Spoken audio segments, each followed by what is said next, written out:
Up at Pillsbury Winery in Cottonwood, Arizona. We're here at the tasting room and I'm really excited to be here today because we're going to be tasting some of Sam's new releases, both some 2010s and 2009s in red and in white. And as well, we're going to be tasting the 2006, the 2008, and the 2009 Rhone Red, which should be a really exciting experience to see how these are developing in bottle. So let's go find Sam and we'll do some tasting. Come on along. We're here in Sam Pillsbury's tasting room. We have the Viognier 2010, his recent release, and these tend to be just gorgeous wines normally with wonderful fragrances of sort of peach pits, some spice in there, some almond.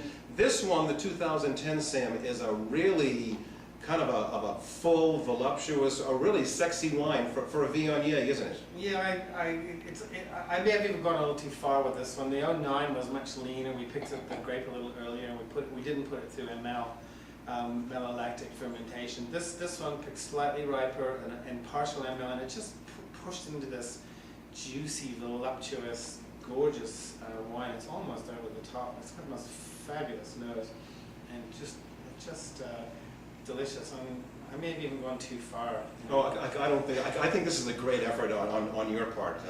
Yeah, and the Viognier seems to do really well in this in the climate that you grow it in the soils, and it gives you the opportunity to try something like this. We just finished the tasting here of Sam Pillsbury's new releases, and I have to tell you, wonderful effort again, both in reds and whites, really enjoyable. Sam, let's go over these. First of all, the 2010 Pinot Gris. Why don't you talk about that for a second? Well, again, pushing into a little more fruit area from the 09s, I was just trying to find the sweet spot for each of these wines. We picked the Pinot Gris slightly riper, and again, like the Viognier, put it through partial ML. So it's a fruitier, slightly fatter, seductive.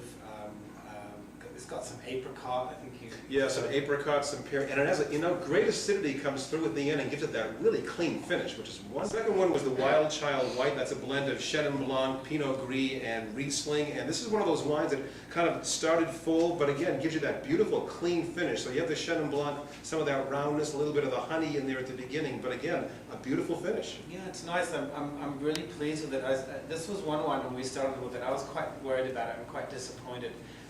We fiddled around with the Chenin Blanc a little bit. We ran it through copper tubing to get rid of some of the sulfur, and it just cleaned up beautifully. When we sterile filtered it, it just became elegant and crisp and clean. It's got a lovely, it's got some pineapple and lemon, and good food wine, good fish wine, good chicken wine, good ceviche wine. Right. Next up is a wine that the people have often heard me say and preach that it's one of the most underappreciated wines around, and that's rosé. And you did a wonderful job with the rosé. This is Sangiovese based, basically a little bit of zin in there. Has a nice light color to it, a little bit of strawberry. But again, another one of those clean finishes. And with a rosé, you can either drink it by itself and enjoy it there, or you can pair it with almost any type of food because it's just so food friendly. Absolutely. And a lot of people don't know this. The French drink 5 times more rosé than any other wine, and they don't drink wine like a cocktail the way we do in the US. They have it with food. And the thing about the rosé is it's got very delicate fruit, so you can have it with a pan-fried snapper, for example. It wouldn't blow the fish away, but it's got enough acidity so that you can pair it with a barbecue as well. So it's quite a versatile food. The fourth wine here is the Wild Child Red, and again that's another one of those blends of 70% Merlot and 30% Zinfandel. So I found that to be a really yummy wine. Lots of red fruits there.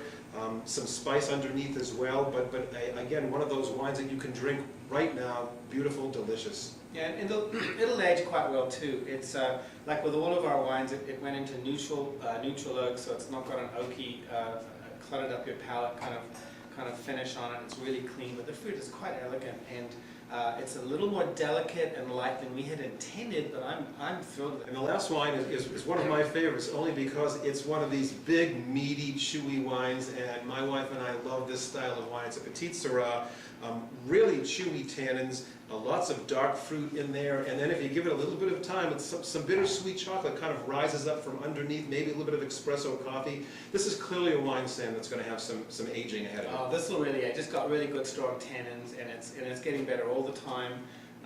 It's been in the bottle for well over a year, and it could do with another 12 months, but it's good drinking now. It's all made from vines I planted 11 years ago in Cochise County, and it's a It's a great food wine, and it actually defies all the principles I stood up for. It's slightly overripe. It's got a little bit of oak. It's got extracted fruit in it. But you know, I like Petit Sirah.